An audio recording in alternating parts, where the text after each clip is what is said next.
Master minds commerce చదవాలనుకునే 10th inter విద్యార్థుల తొలి ఎంపిక.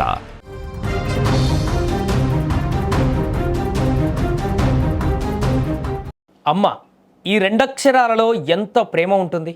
బిడ్డకు చిన్న దెబ్బ తగిలినా విలవిల్లాడిపోయేటువంటి మాతృ హృదయం కనిపిస్తుంటుంది. తన శారీరక సుఖం కోసం తాజాగా ఒక తల్లి చేసినటువంటి పని సంచలనంగా మారింది.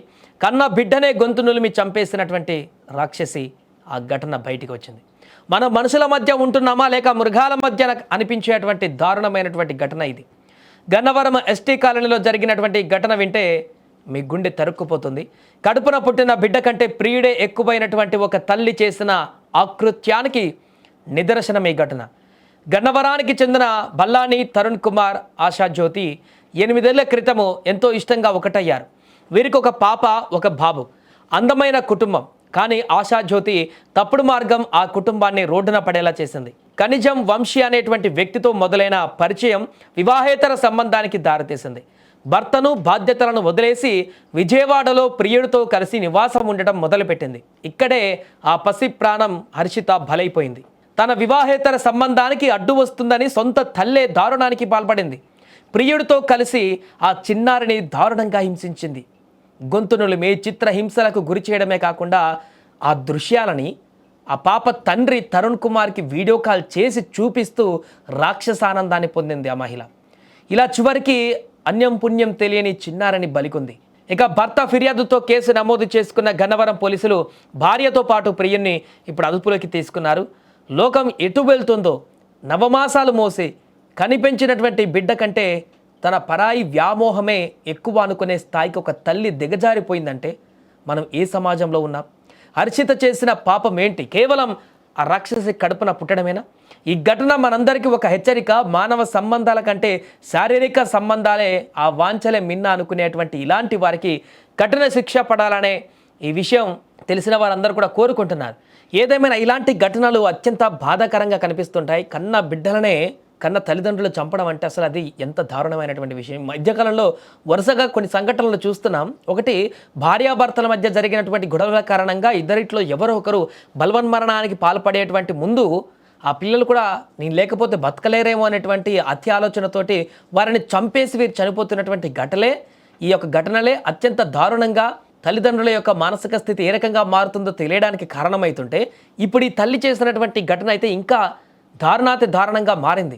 తను పెట్టుకున్నటువంటి సంబంధమే అక్రమ సంబంధం, అదే తప్పు చేసింది, భర్త కాదని చెప్పేసి. ఇన్ కేస్ అలాంటి పరిస్థితి ఉంటుంటే మొదటి భర్తకి విడాకులు ఇచ్చేసి పూర్తిగా తెగదంపులు చేసుకొని ఆ తర్వాత ఆ వ్యక్తితో ఆ రకమైనటువంటి సంబంధాన్ని కొనసాగించడం, పెళ్లి చేసుకోవడం, ఇంకేం సాగుదస్తారో చేసుకుంటూ అయిపోతుండే. కానీ ఇక్కడ ఆల్రెడీ వారికి ఒక బిడ్డ ఉంది, భార్యాభర్తలకి. ఆ బిడ్డ ఉన్నాక కూడా అక్రమ సంబంధం పెట్టుకుంది. అతనితో ఆ వ్యామోహంలోకి పడిపోయి, ఆ శునకానందంలోకి పడిపోయి, అంతేకాకుండా తన భర్తకి ఫోన్ చేసి బిడ్డను చంపేటువంటి చిత్రహింసలు పెడుతున్నటువంటి దారుణమైనటువంటి ఘటనల్ని భర్తకి చూపిస్తూ హేళన చేస్తూ ఈ రాక్షసత్వానికి పాల్పడిందంటే ఆమె హృదయం ఎంత రాక్షసత్వంగా మారిందనేది మనకు అర్థమైపోతుంది.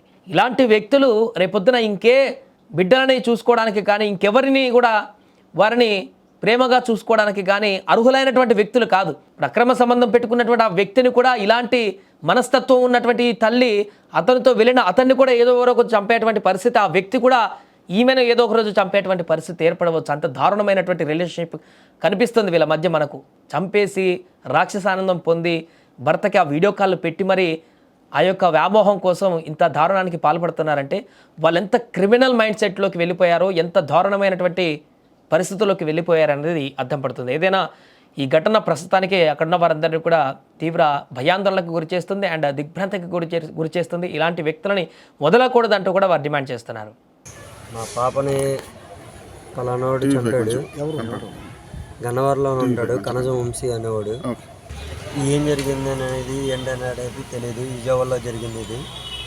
విజయవాడలో పలానా చోట వర్క్ చేస్తాడు, కొరియర్ దాంట్లో చేస్తాడు. పిల్లల్ని అవసరం సంపాదిస్తుంది ఏంటంటే 4 రోజులుగా మా ఆవిడకన్నా ఆడికి అక్రమ సంబంధం ఉంది. అయితే ఆ పిల్ల నాకు నచ్చలేదు అని చెప్పి నేను చంపేస్తా అని చెప్పి అన్నాడు. పిల్లకి 1 సంవత్సరం 8 నెలలు. చంపే టైంలో మీ భార్య అక్కడే ఉందండి? మా భార్య మా పిల్లోడు టిఫిన్కి వెళ్ళారు. గతంలో అంటే అంతకుముందు ఒకసారి ఉంటే హెచ్చరించాము.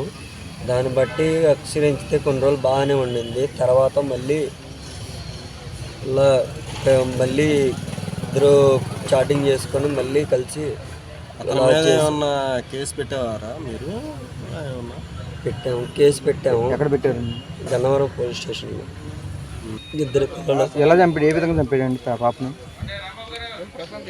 అది గోరులతో గీరి పిల్లల్ని పొట్ట మీద నొక్కేసి పిల్లల్ని గాలట్లేదని చెప్పి వచ్చి మా ఆవిడకి అదే ఆ పిల్లకి చెప్పడం, తిరిగి వచ్చి చెప్పడం అలా చేసాడు మా ఆవిడ. పిల్ల చనిపోయింది. పిల్ల చనిపోయింది. పిల్ల ఇలా ఎగసోస తెస్తుంది, అసలుకి గాలి అందట్లేదు, ఏమన్నట్లేదు, ఉలుకు పలుకు లేదని చెప్పింది. బాగా పిల్లని ఇంటికాడ ప్రేమించి పెళ్లి చేసుకుంటే పెళ్లి చేస్తే ఇంటికాడ శారదీశాను అన్నయ్య వాళ్ళమ్మ. ఆ అమ్మాయి వాళ్ళ అమ్మకు బాగాలేదని హాస్పిటల్కి వెళ్ళి పడిపోయింది మా అమ్మ. అత్తయ్య నేను వెళ్తాను అత్తయ్య అంటే సరే అని పంపించాను. పంపిస్తే సరే అని చెప్పి వెళ్ళి వాళ్ళ మా అమ్మ వాళ్ళ ఇంటికాడ ఉన్నాను అత్తయ్య అని మళ్ళీ రాత్రి వచ్చి పిల్లోని కూడా తీసుకొని వెళ్ళిందయ్యా. తీసుకొని వెళ్ళి తెల్లారి పొద్దున్నే పిల్ల చచ్చిపోయిందని చెప్పి ఫోన్ చేసిందయ్యా. ఆ అమ్మాయి అని ఉంచుకున్నాడు కలిసి చంపేశారు. ఈ ప్రేమించి పెళ్లి చేసుకోవటం వలన తల్లి మాతో మాట్లాడతారు. మా అబ్బాయిని రానివ్వట్లే వాళ్ళ అమ్మ. ఈ అమ్మాయి వెళ్తుందో అంటే వాళ్ళ అమ్మకు కూడా ఇవన్నీ తెలుసు అంటారా? వాళ్ళ అమ్మకి తెలుసో తెలీదో పాప పుణ్యం నాకైతే తెలియదయ్యా. వాళ్ళమ్మ మీరు ప్రేమించి పెళ్లి చేసుకున్న ఇంటికి సేవలోకి నా ఇంటికి రావద్దు చేయొద్దు అంది.